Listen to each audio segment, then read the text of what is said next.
Could you make an argument that the terms today that kids use is the dumbest that have ever come out of any generation?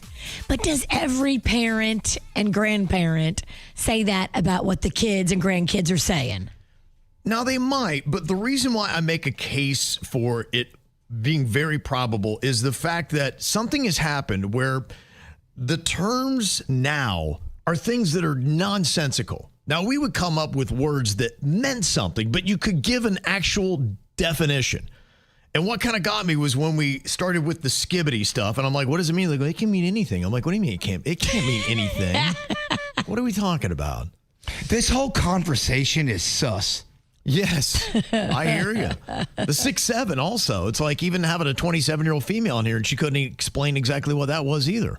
They're just really hard to understand kind of concepts, I think, for anybody except who's in it. And I'm not even sure they understand it. They can't explain it. Yeah. I've heard so many kids try to explain it to grown-ups, and every time it's different. And then I saw my teenage son. He was making a little video with his girlfriend. He was doing that whole digging in your butt, whatever that thing is. I don't even know what that is either. And that's not supposed to mean anything. I'm like, does it mean digging in your butt? No, it doesn't mean digging in your butt. I'm like, what does it mean then? Well, because in my circles, that means digging in your butt. It means wedgies. Typically for people my age. So I was kind of looking at some of the top terms for each generation. And they say that for Generation Alpha that is going on right now, what my son would be in for the most part, the biggest terms, skibbity in there. Riz, which I'm okay with that one. That's short for charisma. Charisma, we learned that. Thank you. You forgot. You guys have so much Riz. Mm-hmm. The other one, Ohio, which is a slang for something weird. That's insulting to someone like yourself. Gosh. I've been Ohio. I have been to Ohio. It gets weird, dog. And they say, using it in a sentence, it says, wow, that's some Ohio behavior. Okay. Me and Denny's saw some Ohio behavior when we were in Ohio. Well, that's some Ohio behavior. Kevin doesn't know if to be insulted or... Yeah. Well, I think I do get it. I mean, I'm from Ohio, and I've lived in South Florida for almost 30 years. I've never lived in a place that's normal. Gyat. That is an exclamation used to react to something impressive or attractive. All again, the young generation. Sigma refers to someone independent or lone wolf cool, often used ironically. So give me an example how that works. I'm a wolf. Oh, you're such a boss around here. You're definitely the Sigma of WRMF. That's how you use it ironically. Oh, is that it? Yeah. Yeah. Oh, no, I knew it was insulting. Now, some of those make more sense than the skibbity and the 6'7s. I was looking at Gen Zs. Their best that they've given us, cat, no cat. They get credit for that one. Bet, sus is the one they get. Slay. And they have one called It's Giving.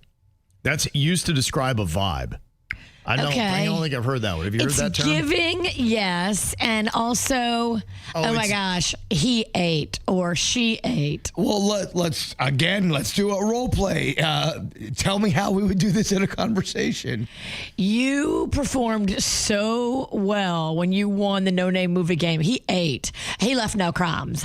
Oh, no. Come on. Gosh, oh, God. You are so annoying. Wow. You want to punch me, but you can't because it's on video. I'm a pacifist. Millennials, your top slang terms, they give you adulting, YOLO, hangry, bae, and lit. That's what they get credit for. Okay. Lit, hangry, those have been around for a minute. Those are all solid. Honestly, I think millennials right now, to me, have the best round of slang terms. Generation X, you've got chill, whatever, fat with a PH, gnarly, and wicked. And then the boomers, You get groovy, far out, square, bummer, cool beans. And they also talk about music. Man, I was the best rock and roll. Rock and roll sounds so old to me, that term. Well, I think you look at that, and for you, probably the ones that actually sting the ears most are the boomer terms, where you're just like, ooh, that sounds weird. But yeah. I mean, is Gen X getting into that with chill, fat, gnarly, wicked? Are those hitting those terms with the younger kids? If they heard that, they'd be like, ee. I don't think even Gen X is throwing those around as much. And what is old is Nobody's saying gnarly. No, I mean, my friends do. Actually, a lot of them do. They're gnarly, man. That's gnarly. But Still doing it? we're old. So at what age do you become old? So they asked the skibbity generation to say, okay, so when do you become old? And these are kids age 7 to 16. They said that age 49. So if you're over 49, you're officially old to the young kids. Okay, cool. And here's what I love. 1 in 5 of them say they believe you stop having fun at this age. There is no more joy in your life. It's over. You might as well just die, boomer. I mean, it's just joyless after that age. It's just nothing to smile about. Every day is gray. That's absolutely terrible. They say the top activities associated with old people include talking about the good old days, gardening, and drinking tea. Raise your hand if you do any of the three. Hello. I'm raising the roof. There's a little rum in that tea. Yeah, it's a Long Island iced tea from my friend. And this might be one that stings. What are signs that you are old? 51% of the kids age 7 to 16 said listening to the radio. Dang. Yikes. Even when I film stuff, when kids come up, what are you doing? They always say, you have a YouTube channel? It's never about, I go, no, we have a radio show. They go, what? No, I honestly, anyone under the age of 30 now, I tell them we're a YouTube show. I don't even mention the word radio. Little kids don't really know about radio unless their parents like our show. Yeah, for the most part, unless they're grandfathered in. Yeah, I'm just being honest. All right, you just got to start telling people we're your YouTube show. Yeah. Or we're a podcast. Either one works. The young kids say that if you're watching daytime television, you're likely old. That's another sign of it.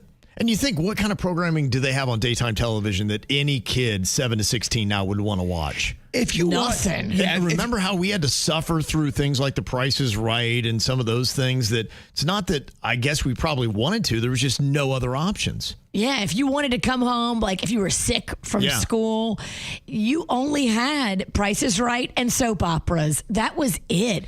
Now kids just have everything. If you watch a show in real time with commercials, you old.